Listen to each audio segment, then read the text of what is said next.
Une question ce matin, géopolitique, Mahamat débiche Macron, Barkhane contre le fauteuil présidentiel. Nous nous interrogeons encore ce matin.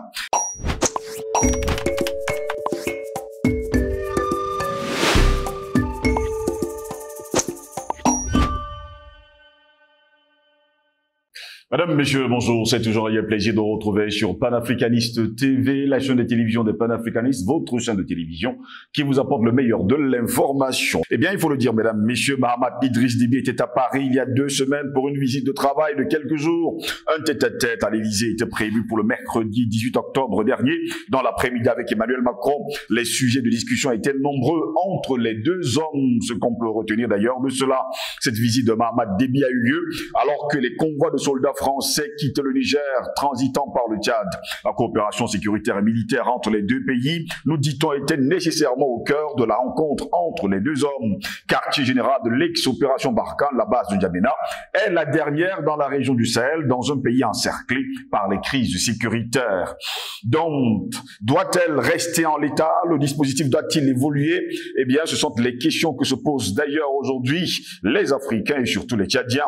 Ces dernières semaines, plusieurs appels au départ des militaires français ont été lancés par des groupes de militants tchadiens.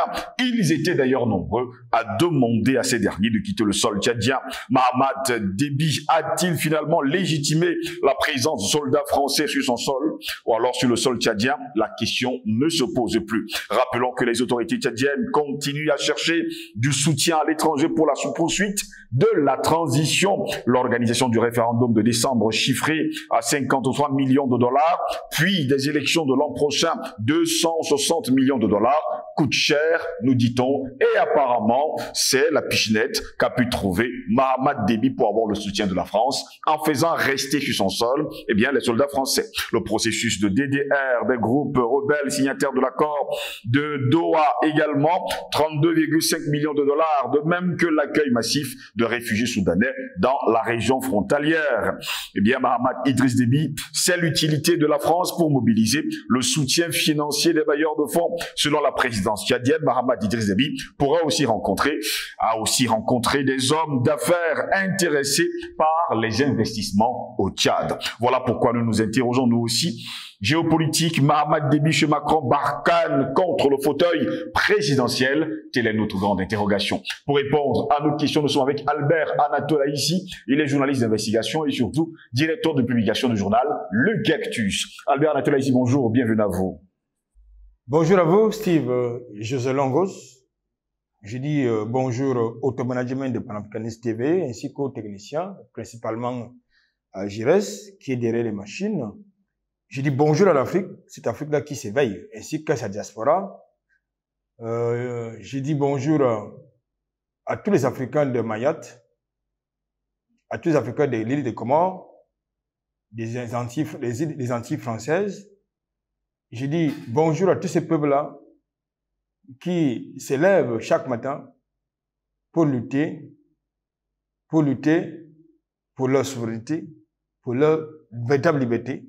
Pas la liberté, n'est-ce pas, confisquée par les mondialistes. Comme je l'ai dit, je voudrais aujourd'hui m'indigner, ce matin m'indigner, du fait de cette indignation sélective dont nous sommes coutumiers, monsieur Steve Zulongos.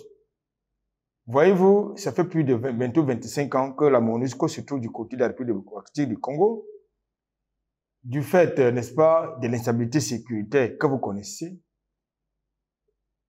du fait des exactions commises à la fois par le groupe M23 et les autres, il faut quand même indiquer que désormais, l'État islamique civil de ce côté-là, et cette instabilité sécuritaire a créé des millions de déplacés à la fois internes et externes, je ne sais pas, des déplacés congolais. Ce qui a également pour conséquence négative de créer une crise humanitaire sans précédent. Les amplificateurs de la communauté dite internationale ne voient rien de ce côté. Les organisations dédiées du système des Nations Unies ne voient rien de ce côté, c'est-à-dire la Croix-Rouge, le Haut Commissariat aux réfugiés ne voient rien de ce côté-là. Mais par contre, on voit qu'il faut aller rapidement intervenir du côté de l'Ukraine rapidement intervenir du côté du Hamas, du côté du Gaza, je veux dire Gaza, pour apporter des solutions à la crise humanitaire qui est en train de sévir de ce côté-là. Je ne dis pas que c'est une mauvaise chose, mais ce que j'ai décrit, c'est cette indignation sélective.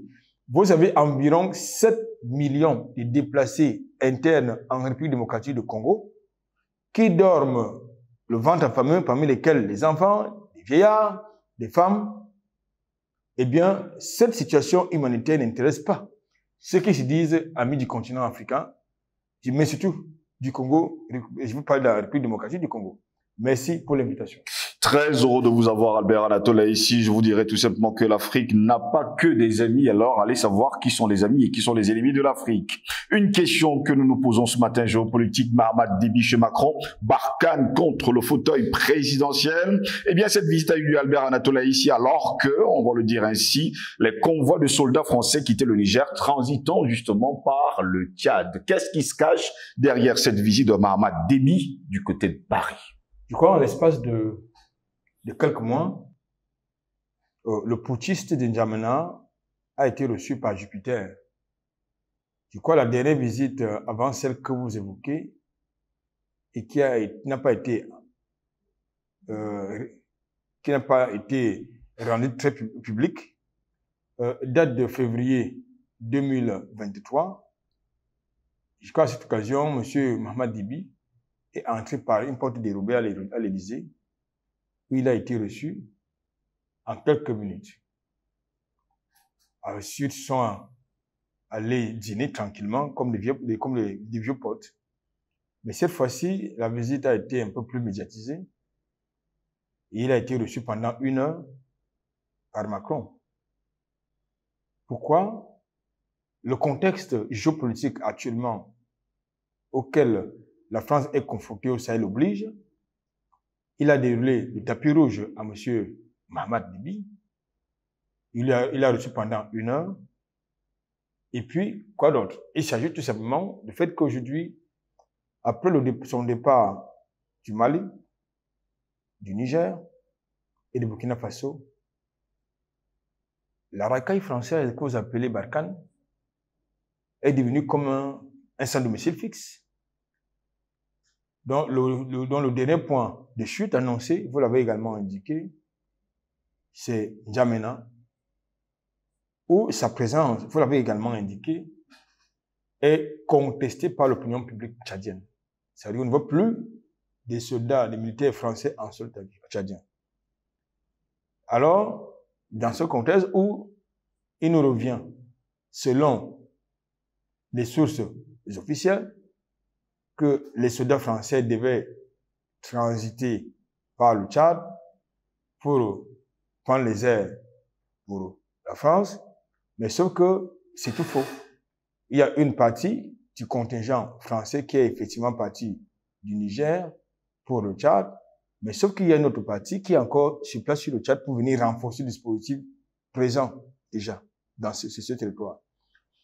Parce que le narratif officiel nous vous indiquait qu'après le Tchad, les forces armées tchadiennes vont assurer la sécurité des convois de Barkhane jusqu'au niveau de la frontière avec le Cameroun pour que ce convoi puisse transiter par le Cameroun en ce qui concerne l'acheminement de la logistique.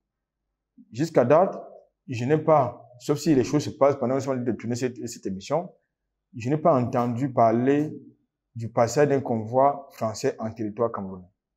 Ça veut dire tout simplement que, eh bien, Monsieur Macron et Déby sont en train de trouver une solution à la tchadienne en ce qui concerne Barkhane. C'est-à-dire que Barkhane doit, ce qui va rester de l'effectif de Barkhane doit être redéployé au Tchad. C'est ça la réalité. Maintenant, à partir du Tchad, une autre partie du matériel va être acheminée, notamment en ce qui concerne les chars. Oui, les chars, en tout cas, le matériel qui peut être capable d'être mobilisé par voie terrestre. Parce qu'en ce qui concerne les vecteurs aériens, notamment les avions de chasse, les drones, Reaper et consorts, du fait de la fermeture de l'espace aérien nigérien, ces vecteurs aériens ne peuvent pas se déployer. Donc, il est donc question de permettre la démobilisation, mais surtout le redéploiement, n'est-ce pas, de la logistique de Barkhane au Tchad. Alors, pour que Mohamed Déby accepte dans le deal, il est question de poser un certain nombre de conditionnalités à M. Macron par rapport à ses ambitions présidentielles dans la perspective de la prochaine élection présidentielle qui est en perspective du côté du Tchad. Il faut donc c'est une sorte de deal. C'est-à-dire, moi j'accueille tes soldats, maintenant toi tu assures ma légitimité pour que je puisse, pour que moi je me présente comme candidat à la prochaine élection. Et que je gagne cette élection, puisqu'il me faut 58 millions de dollars. Bien évidemment, même si, une fois de plus, l'opinion publique tchadienne conteste la présence des soldats français. Non seulement la présence de l'armée française, mais surtout que Mohamed Déby soit candidat à la prochaine élection, parce que finalement, il aura fait 4 mandats, 4 ans pratiquement de transition, mais tu vas ajouter à cela, si dans l'aventure il est élu, puisque dans tous les cas il sera élu, président, ça fait donc beaucoup trop, ça fait une énième violation de la loi fondamentale, mais surtout la charte de transition tchadienne. Donc, alors, il est donc question qu'il aille, il est donc question pour lui et Macron d'aller discuter, d'aller faire un deal. Et ce deal donc repose sur quoi? J'accepte aussi sur le territoire tchadien, n'est-ce pas, tes militaires, tes soldats. Maintenant, en contrepartie, tu vas adouber ma candidature et bien évidemment tout mettre en œuvre pour que je puisse lever des fonds en vue de l'organisation de cette élection, mais surtout tout faire, tout déployer pour que je sois vainqueur de cette élection.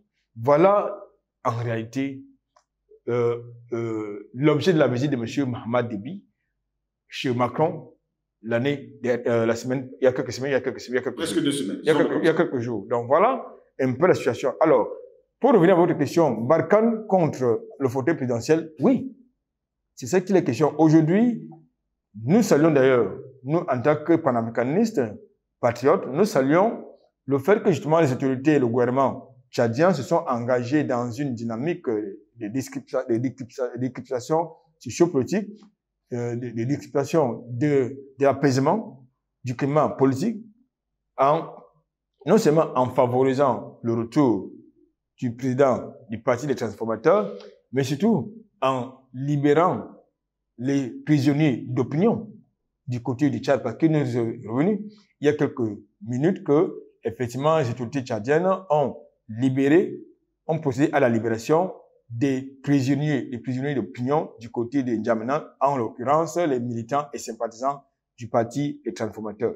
Nous saluons en tout cas cet acte-là, mais nous savons en même temps que derrière, justement, l'accord signé entre le médiateur Tshisekedi avec, n'est-ce pas, les autorités tchadiennes, le gouvernement tchadien, ainsi que le président du Parti transformateur, il y avait la question de la libération des prisonniers d'opinion politique, d'opinion du côté, n'est-ce pas, du Tchad, mais surtout, il était également question de pouvoir permettre que les deux parties respectent les dispositions de cet accord. Dans tous les cas, pour revenir à l'essentiel de notre thème, il est important aujourd'hui de demander aux Tchadiens de se mobiliser parce qu'en réalité, lorsque M. Macron prétend, je crois que c'est en 2017, que la France-Afrique s'est révolue et que nous continuons à voir en territoire africain dans de l'espace francophone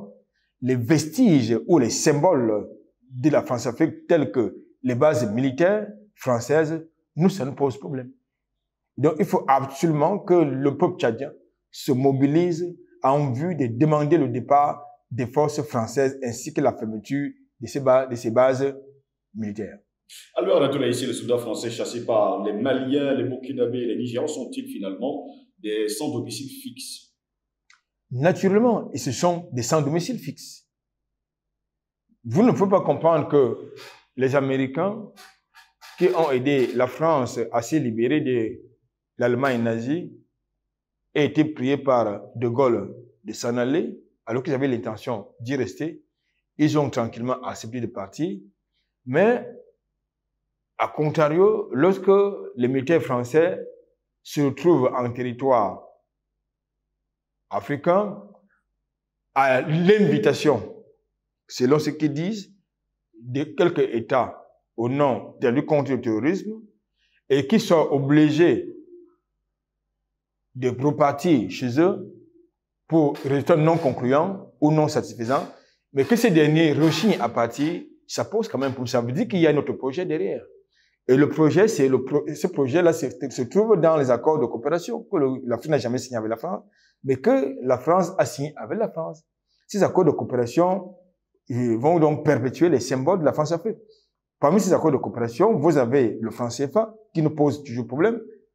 Vous avez les bases militaires qui, de manière mensongère, sont présentées comme étant, n'est-ce pas, comme étant, dont la présence est présentée comme étant l'assurance, n'est-ce pas, de la défense à la fois des intérêts français, des ressortissants français, ainsi que de ses supplétifs, j'ai envie de dire, de ses larbins, de ses vassaux sur le continent africain. Pour la population, la majorité de la population africaine n'en veut plus de ces bases. Ne veut plus de ces bases militaires. Il faut que la France prenne ses militaires et les redéploie chez elle.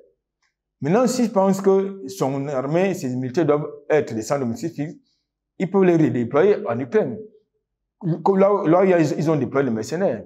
Ils peuvent les redéployer, par exemple, au Proche-Orient. Ce n'est pas les terrains de conflit qui manquent à la France de redéployer, n'est-ce pas, Sarakaï. En tout cas, sur le continent africain, en tout cas, la jeunesse africaine n'en veut plus.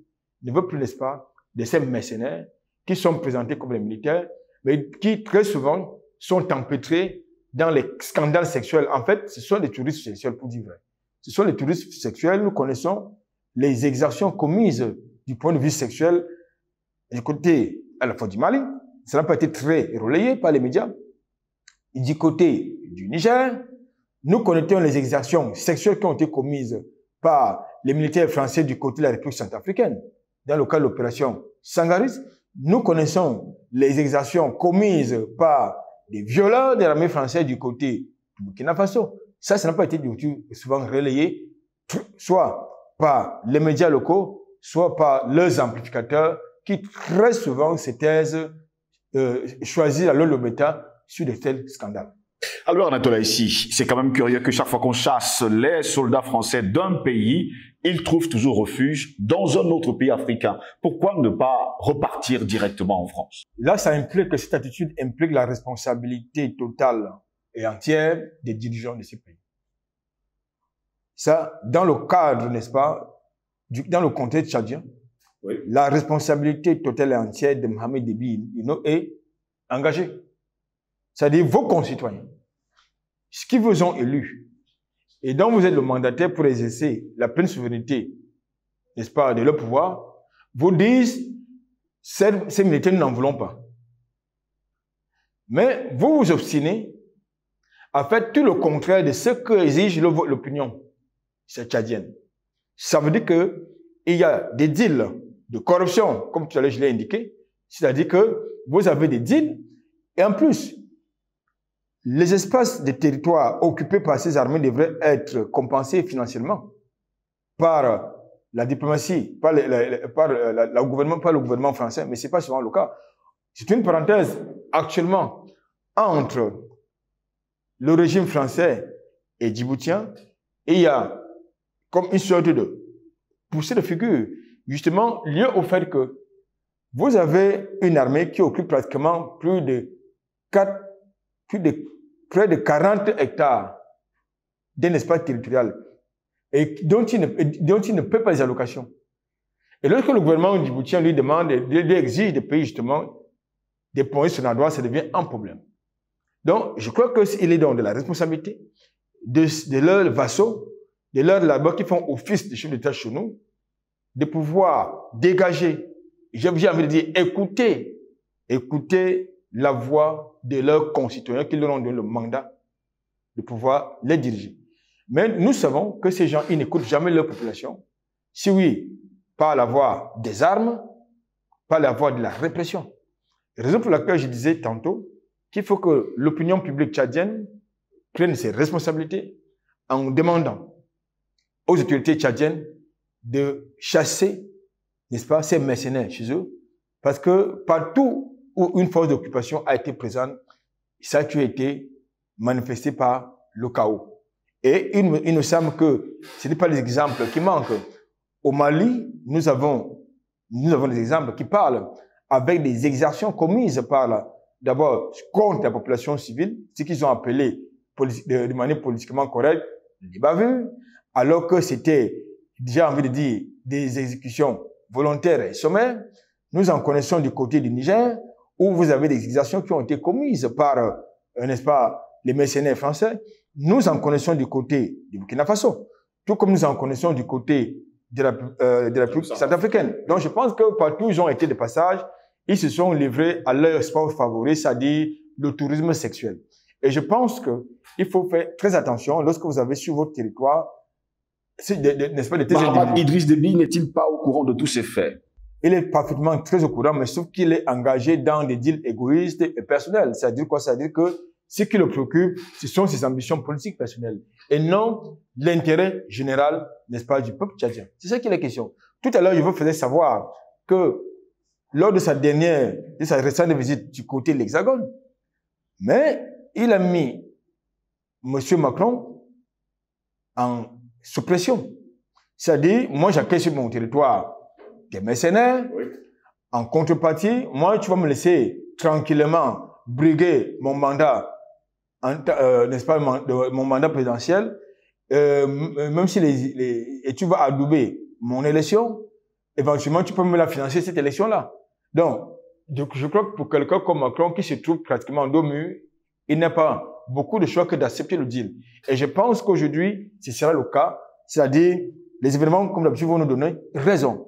À savoir que les mercenaires français ne vont pas quitter le territoire tchadien, bien au contraire, ils seront en sorte comme étant l'assurance politique et sécuritaire de Mahamat Déby dans ses ambitions politiques, dans ses ambitions personnelles. Mahamat Idriss Déby était-il finalement en France pour chercher des financements pour, on va le dire, une campagne présidentielle? Puisque, il faut le rappeler d'ailleurs à nos téléspectateurs, il veut organiser un référendum. Le référendum est chiffré justement à 53 millions de dollars. Les élections générales l'an prochain coûtent 260 millions de dollars. Eh bien, on parle également du processus de signature on va le dire comme ça, de l'accord de Doha, également 32,2 millions de dollars. Cela nous fait à peu près 350 millions de dollars. Est-ce cela qu'il allait chercher justement à Paris? Il allait chercher justement en mettant la pression sur Macron? Bien évidemment. Macron... Vous savez, il a deux événements politiques majeurs. Vous avez indiqué le cas du référendum, parce qu'il est question d'adopter la nouvelle constitution. Oui. Voilà. Ensuite, il est question d'organiser l'élection présidentielle à la suite du référendum. Donc, il est question déjà de faire campagne en vue, n'est-ce pas, de ce référendum constitutionnel et ensuite organiser l'élection présidentielle au cours de laquelle lui-même il sera présenté comme un candidat. Donc ça fait beaucoup d'argent, il faut donc aller faire pression sur Macron qui va lui trouver ses fonds nécessairement au travers soit ses amis de Rothschild ou bien ses employeurs de Rothschild ou bien au travers des multinationales françaises. C'est ça qui est la question. Donc, voilà, il a donc mis pression, comme vous l'avez indiqué, il a mis pression, beaucoup de pression sur Macron, et je pense que Macron ne peut qu'à céder, justement, à ses désidérateurs. Je voudrais quand même vous rappeler, une fois de plus, qu'il a été reçu pendant 1 heure. C'est-à-dire, leur échange, c'était à huis clos, leur entretien, c'était à huis clos, c'est-à-dire, j'ai envie de dire, à l'abri des caméras de télé, à l'abri des gars du corps, à l'abri des collaborateurs des uns des autres. C'était à huis clos. Donc, pendant 1 heure, de quoi est-ce qu'il pouvait bien parler en 1 heure? Eh bien, finalement, on a l'impression que Mahamat Déby a troqué son fauteuil présidentiel avec la présence militaire sur le sol tchadien. Merci. Bien, c'est ça qui est la question. Je pense, comme je vous l'ai dit, indiqué tantôt, très souvent, les événements donnent toujours raison. Il était question que Barkhane, qui est chargé du Niger, soit en transit au Tchad pour repartir en France. Mais ce n'est pas malheureusement le cas. Ce n'est pas le cas. Vous avez, c'est vrai, une partie du contingent qui est parti, n'est-ce pas, du Tchad pour la France, mais vous avez également une autre partie du contingent qui est sur place au Tchad et qui est en train de se déployer du Niger vers le Tchad et qui a vocation non pas à partir en France, mais à rester au Tchad. Je crois qu'il est important que, comme je l'ai indiqué tout à l'heure, que l'opinion publique tchadienne prenne ses responsabilités pour chasser ces mercenaires de leur territoire. Merci à vous, Albert Natola Issad, d'avoir répondu à nos questions. Merci à vous également, mesdames, messieurs, de nous avoir suivis. Restez sur nos plateformes numériques, YouTube, Facebook, Instagram, TikTok. N'oubliez surtout pas de liker et de partager au plus grand nombre. Malgré la censure, nous sommes ensemble. Bonne journée à toutes et à tous.